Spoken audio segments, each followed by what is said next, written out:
The following is a paid program and does not necessarily express the views or opinions of Equity Media, its management, staff, or affiliates of WBOK.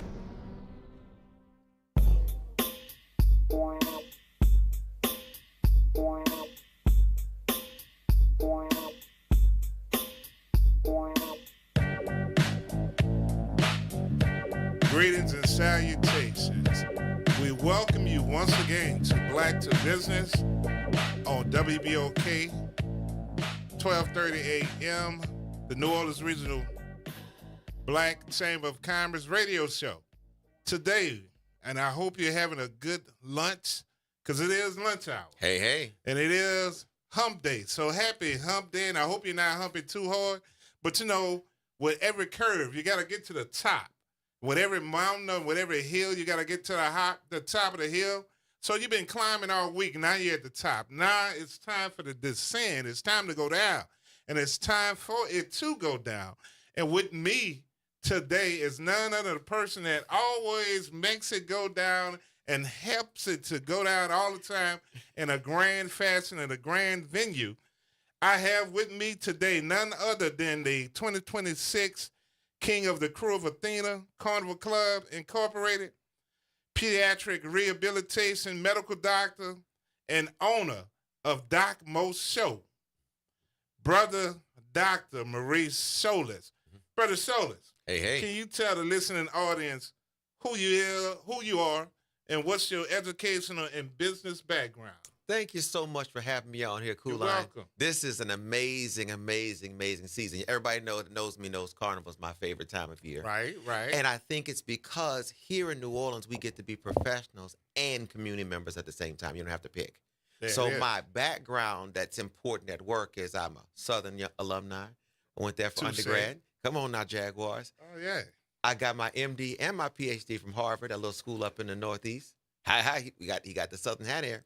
And then I did my residency training in physical medicine and rehab, fellowship in pediatric rehab. And so here I take care of people with acquired or congenital physical disabilities. So that's what I do, and that's my educational background. I'm also an entrepreneur. Okay. My most recent business is called Singulum, and it's based right here in Metairie. Speak on it. Singulum is how we analyze your brain, figure out how it's working, figure out how it's a problem for you, and use a non-invasive way to bring out the best in you. All right. All right. Let's do it. So, as I said, we are the New Orleans Regional Black Chamber of Commerce, and we will be looking forward to your membership Yes. of the chamber so we can promote black businesses in particular.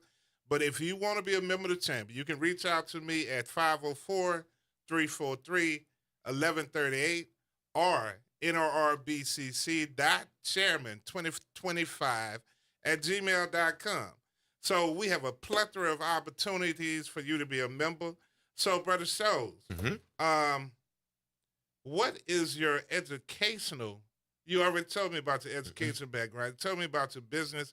So, can you tell the listening audience a brief history of you? Yeah. A brief history of Yeah. you, and tell us about Doc Mo Show. Sure.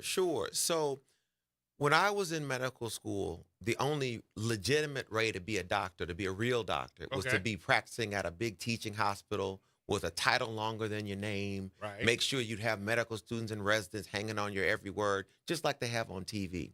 Gotcha. As I've gotten older and met more people and understood, my path doesn't necessarily look just like that. My path is one where I'm not just a doctor, but I'm embedded in my community. My path is not one where I'm just sort of serving in a hospital, but I'm serving to help make systems that make the hospital better. Okay. That's really what led me to becoming an entrepreneur. It doesn't make any sense for me to have a beautiful program at Ochsner where I see patients clinically, or at Singulum where we're setting up to see patients clinically, if patients in the community don't know you exist, don't trust you, and don't interact with you. That's why, in some ways, I'm proud of my educational background, but I'm also proud I'm a member of Zulu Social Aid and Pleasure There it Club. is. I'm proud that the ladies of Athena chose to honor me with being their king for 2026. Okay. I'm proud that I never met a second line I didn't like. All right. Because moving your feet and being out there with the people helps people understand you're not just an academic or a person that's out on a ledge or on a shelf somewhere. You're one of them, and you want to see them win. All right. So I see now that we do have a call coming in, and I do believe that call is for our other radio guest Sure. for today. And if you do want to call in, if you want to be a part of this conversation, if you have any questions, any concerns, anything you want to talk to us about on the air or be a part of what we're doing, you can dial in, phone in, call in at 504-582-9422. And as she goes on Sure. on the call, so Doc, tell us, you are the 2026 king of the crew of Athena. Yes. How does it feel to be king? And not only that, you said that Mardi Gras is your favorite time of year, Favorite. which is also mine. So elaborate on that. So, because I grew up in a family that had to move for work and I had to move different places to get training over all the different places and spaces and ways I had to be educated, it was really important to me when I got to be an adult and done with all the building phase that I embed myself in a community. And what I love about New Orleans is that we love hard, we celebrate hard, we mourn hard, but we do everything together, and it's kinetic. Okay. And it involves movement. It involves multi-generational touching and talking. So for me to be king of Athena, people think this is just sort of, I show up at a ball and get a crown put on my head, or I show up and ride in a parade. The entire season leading up to this, we did a huge trunk or treat and gave away candy in the community. Okay. I played Santa Claus. My stomach wasn't big because I done lost some weight, but I put the suit on. Right. And we gave away gifts to children in the community and help people come in and have a Merry Christmas in spite of the economic times we're living in. Right. It's about service, 12 months a year 12 to months. celebrate that service. Now, and speak on that because most people don't realize that the Carnival crews or Carnival organizations, and particularly the ones of color, they just think we get ready, we dress up, we party when it's Mardi Gras season or Carnival season, but they don't realize that this is 24/7, Yep. 365 days a year.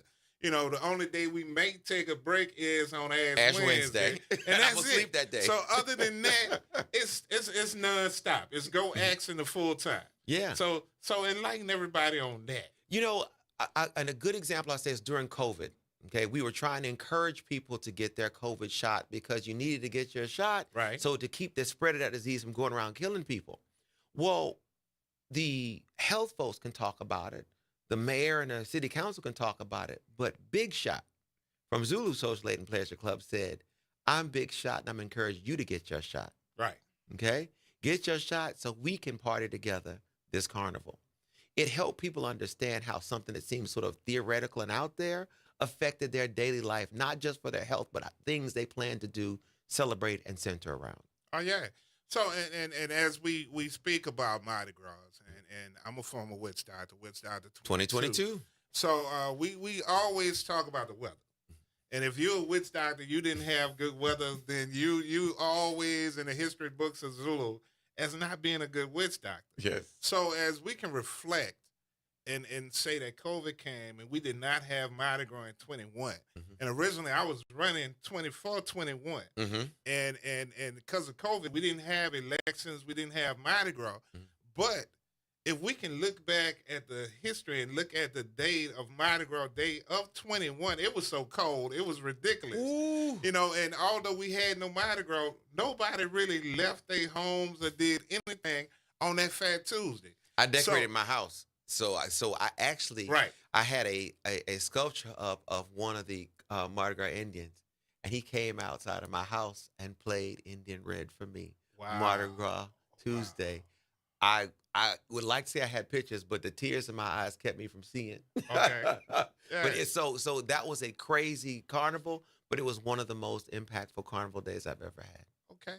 So, and speaking of history, they often talk about and speak of, I forgot what year it was, but Aaron Mintz was a Zulu witch doctor. They said it rained, it stormed, to where they had to shut the parade down. All the marching bands, nobody marched, and it was just a horrible Mardi Gras day weather-wise. And then they also speak of 2014 Mardi Gras, and my dear friend, my frat brother, Derek Rabb was the witch doctor that year. And it was He had a 32 beautiful degrees. costume. Woo. It was 32 degrees, and it was raining. Mhm. Oh, it was just a horrible day, a horrible Mardi Gras day. And most often than not, we always speak of those times where Yes. Mardi Gras Day had horrible weather, and they have to battle with that. Mhm. But we pray that Brother James Rayford, and we are going to help him out the best we can. Killer Cam. Witch Doctor 26, bro. You on the clock. This is your time. This is your year. So we're going to be helping you. We're going to shake whatever bones we can, but we also going to send up some timber to the Lord our God Mhm. to make sure that we do have a fruitful and beautiful Mardi Gras day. And, somebody in my head just said, look at them girls with, but anyway, we're going to leave that alone. But now we have our other guest here today, and it is Miss Dr. Thaisa Yes. Williams Payne, Yes. founder and captain of the Crew of Athena Carnival Club Incorporated, director, owner of Little Ivy Prep Early Learning Center, Sweet Sadie's, and Purpose Seed LLC. Yes. So, Dr. Williams Payne, can you tell the listening audience who you are and what are your businesses and what is your educational background? Absolutely. Well, I like to consider myself a beautiful brown girl from the 7th Ward. Yes. Let me say that first and foremost. However, I'm an educator at heart. I started my career in traditional public schools and decided to venture out and do my own thing in early childhood education. And so I'm an educator at heart. Okay. I just also have the honor and privilege of being the captain of the Crew of Athena Carnival Club Incorporated. I like to consider myself a serial entrepreneur because I do also own a restaurant with my husband. So I do a little bit of everything. Everything. And so with regards to my education, I was educated here in New Orleans, got my bachelor's from Southern University at New Orleans, my master's from UNO, and my doctorate from Capella University. All right. Well educated. Man, I'm sitting here between two of the smartest, well-spoken people, not only in New Orleans, not only in Louisiana, but the world, Craig, the Mhm. world. The world. So The world. as I sit in between these two great people, Dr. Payne Williams, can you please tell us the history of the Crew of Athena and how did y'all get started? So Crew of Athena is one of a kind in my opinion because it was a grassroots effort. I really have always loved New Orleans. Like I said, I grew up in the city in the 7th Ward, and Mardi Gras was a huge part of my family. We did it as a family unit. Right. I even wrote a book about it because I think it's a kid's book, but just understanding how much Mardi Gras is greater than just floats and balls and parades, but it really connects families here in New yeah. Orleans. And so always had a love and passion for Mardi Gras, had participated in some other organizations, but felt like I really didn't see myself reflected. And so I just said one day I'm going to start a Mardi Gras crew. And then from there, it was 9 other women with me at the table, literally grassroots, tell your friend to tell a friend. And Crew of Athena has grown to over 600 members after that. So it literally is a grassroots effort. 9 women, including myself, coming together, making a commitment, and just working hard. Okay, so y'all were the talented 10. Yes. All right. Mhm. So, with all that being said, and I sit in between two of the Crew of Athena's royalty. You know, I got the king to my left. I got a founder to my right. So, can y'all please tell me when do y'all roll, and what are some of the signature throws? What are some of the things that the audience and that the parade goers should be looking forward to? So we roll on February the 15th, Sunday, February 15th, the day after Valentine's Day.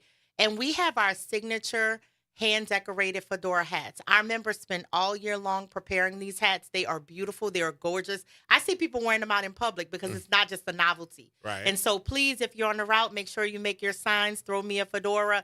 I promise you, if you make those signs, you'll get a fedora. I aside from the gorgeous costume that I will be having on and the crown and the scepter, I really love the fact that this parade centers families and family units. Yes.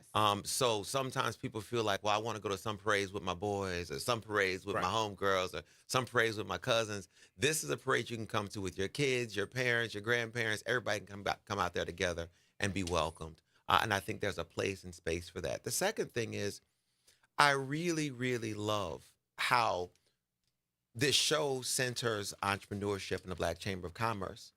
But also, if you look at the story of these carnival crews, like Athena, like Zulu, like all of them, they really were a group of people that came together that saw a need and built something from scratch. Right. That is the essence of entrepreneurship.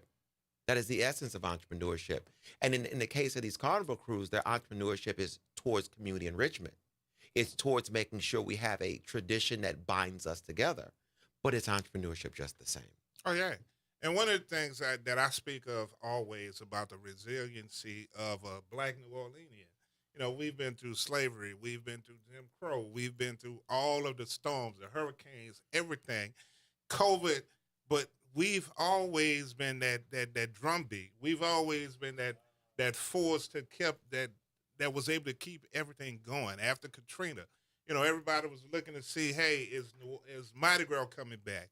You know, and to be a member of Zulu, like you, and to be a part and for Zulu to help to bring the city back, that is one of the things that has always been near and dear to my heart. So when I was a part of that class to come back and bring Mardi Gras back after COVID, I just had to be a part of it. Mhm. And it does me such a great a feeling to look out into the crowd and look out to everybody's faces that had the glee in their faces and was happy to catch a coconut, happy to catch anything. Better Anything. yet, just to be out. That You wasn't know, the cold. COVID, exactly. Yeah. So just to be out, that was an amazing feeling, and I'm glad to be a part of that. And I'm glad to see now some of the things that we were doing then that are still ongoing, and to see the costumes and see everything that you do. And like I was telling him, I'm like, look, it's gonna be hard for me to make it a Metairie out on that Sunday, and you know, because we have so many festivities that be going on here. So I'm quite sure after y'all get off the route and out of the parade, I'm quite sure you'll be at the Walking Warriors party later on that night. So I look forward to seeing y'all. I look forward to y'all putting on a show, and I will be watching on, I guess, whoever's going live or what have you. So I will be watching y'all do y'all thing. So, how is the crew of Athena, and how is Dr. Solis involved in the local community? You know, I like to say we stay outside, and I don't mean partying. It's just as important to our organization. One of our pillars is service. Okay. So it's just as important to us, sisterhood, service, fellowship, and fun. Service is like the heart of our organization. And so we are always looking for opportunities to give to the community throughout the year. You know, we're going to have an Easter extravaganza for the kids. We're going to do something at Christmas. We're going to give turkeys away at Thanksgiving. We're going to do Christmas toy drives as we did this year. We're always looking for ways to connect, trunk or treat, so that kids could have a safe Halloween experience. We're always looking for opportunities to connect with the community. We have a community service group. They are monthly at the food bank offering themselves for service. So it's very important for us to be so much more than the Mardi Gras crew, which is what we say that we are. Right. And we do that through service. That's what it means. And so you'll always find us in some way, shape, or form. If ever there's a need, we are there to support. If someone calls us and says, hey, we need support here, if it's just volunteering, assisting people with their events, we're always going to lend a hand. So I like the duality of my life. You know, the fact, again, I'm an MD, PhD physician, but I am an embedded member of the community. So one of the things I've really leaned into is stuff like the Robert Wood Johnson Foundation to bring money here. Why they bring money here? To help train adults that are involved in these naturally occurring social networks, like our carnival crews, like our social aid and pleasure clubs, like the Mardi Gras Indians, because those are groups that contain children that are living through and experiencing trauma, and led by adults that probably survived trauma that they've never processed. Right. So one of the things that we really did is we gave people the tools to understand how to create sort of trauma-informed spaces within their network and their communities. Because it doesn't, again, matter if I have all these wonderful programs, places, and spaces on high, if the people that actually need them don't have access to them. And I think you can get that credibility from sort of being an expert on TV, but you can also get that credibility by moving those knees and moving those feet and being present in the community. Right. All right. So, speaking of all that, so how can someone become a member of the crew of Athena Carnival Club Incorporated? Certainly. So our membership is open once a year. It's typically March 1st, and it's for 2 weeks. So be on the lookout March 1st. They would visit our website, www.cruvathena.org. We get a little active with our campaign, so you'll see it on social media and in other spaces. But you would apply through the application. There is a process, but we like to consider ourselves very diverse. So there's no one type of woman in our organization. We're open to all different types of women, regardless of their background, their education. We like to say we leave all our titles at the door when we come into the realm of Athena. We're just women, right? Women living with the things that all women face, regardless if you're a PhD or if you're working in the service industry. It doesn't matter. We all share common stories. We all share common concerns, and so we're open to all women. 21 years of older, you must be 21 years of age or older. And we hope to be for all women a place where they can come and feel safe, where they can find mentors or become a mentor, become a mentor or be a mentee, where they can grow, where they can learn how to start a business, where they can do all the things that they've wanted to do, but they were looking for a resource to support them on their way. So that's what I see Crew Athena, so much more than the Mardi Gras crew. March 1st for 2 weeks, www.cruvathena.org. All right. So what legacies do y'all want to leave as y'all enter to the other realm or the upper room or what have you? What legacies do y'all want to leave personally, professionally, and also as Athena and also as the things that you do? So I want to be the beacon that says it's okay to be a weirdo.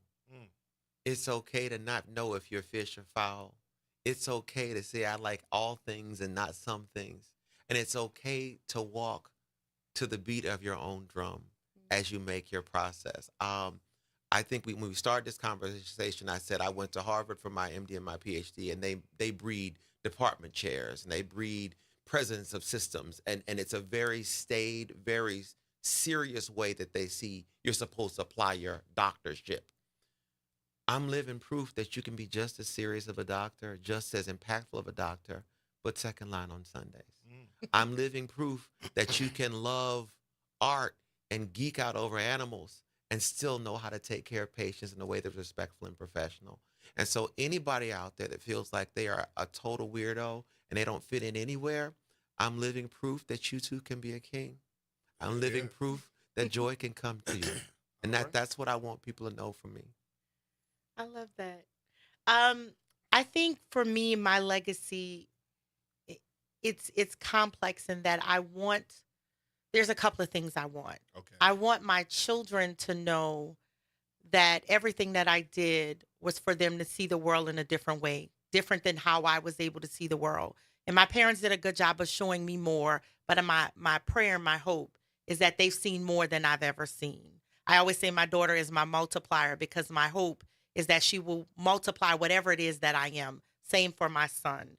As a woman, I hope my legacy is that I was genuine in my intention to bring women together, especially because in our community, there's always this stigma that we can't work together. Right. We can't come together. We can't build each other up in the most genuine way. So I pray that legacy is that I was able to do that I created an organization that is not perfect, but where women see their purpose and they see that the intent is for them to grow and become better as a result of participating or being involved in this particular organization. So that's how I see my legacy. Okay. Well, the community calendar that's forthcoming is next week, next Friday. We're having First Friday for the New Orleans Regional Black Chamber of Commerce. It will be at 732 North Broad, which is what? Zulu Social Aid and Pleasure Club. The Zulu Social Aid and Pleasure Club at the Zulu Lounge. And also that day, we will be celebrating the 54th birthday of yours truly, who was born on February the 5th, Saturday, February the 5th, 1972. So please be there. Come have a cocktail with Kula. Come enjoy yourself before we get to the kickoff of all things Mardi Gras, all things Carnival. That is the weekend before the weekend of Mardi Gras weekend. So that is the time that everything will be getting started. So a couple other things is we got a couple of crew porters coming up, and if you got tickets, I hope to see you there. We got a flag raising for the Zulu Witch Doctor on this Saturday at the Zulu Club.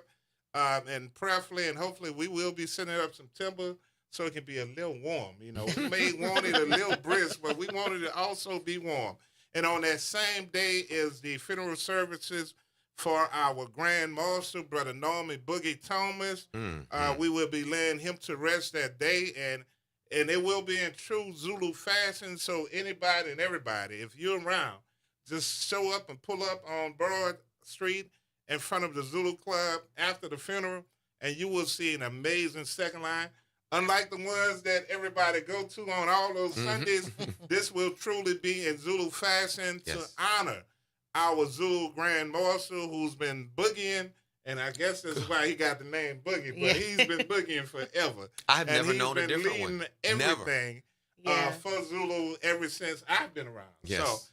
So it would be truly, he truly would be missed, and there would be some big shoes to fill. Yeah. So as we close the show, but we'll be right back next week, next Wednesday. And our guest for next Wednesday will be my frat brother, Joe Black of Joe Black Tax Services. So if you want your taxes and you want to get the max back, call Joe Black. Also, before we leave, what does 2026 hold for Dr. Williams Payne and the crew of Athena, and also Dr. Solis? I'll go first. So 2026 holds for us our new reign and royalty. It holds a lot of opportunity as we're going to be welcoming in new members. It holds an opportunity for us to be bigger and better. And so I'm looking forward to all 2026 has to offer as it relates to the organization. We're going to have our reign and royalty. I'm sure they're going to do a great job getting out in the community, expanding our brand. As I said, we're going to be welcoming new members in March. And so that's always exciting to bring people into our realm. And then we'll have a whole, we'll announce a new king and queen. I'm sorry, king. It's early summer. And we'll be back at Mardi Gras again. It never stops. It's a cycle. 365 days, 12 months. It never stops. So we'll keep the train moving. So I am most proud of the work we're doing at Singlam Health. We're located at 3019 North Arnault Road, Suite 201 in Metairie, Louisiana. Our website is Singulum, Cingulum, health, all one word, .com. And we really are focusing on advanced functional pictures of your brain, using that to come up with custom treatments to make your brain work better.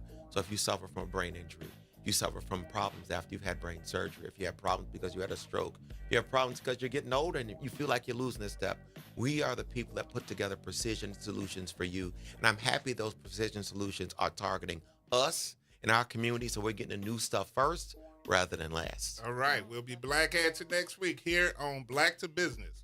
Peace and thank you. Thank you.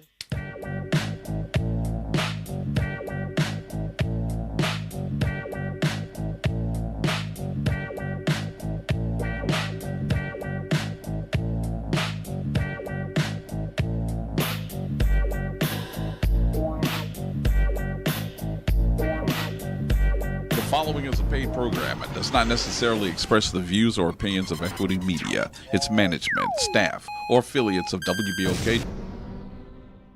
This is a rebroadcast.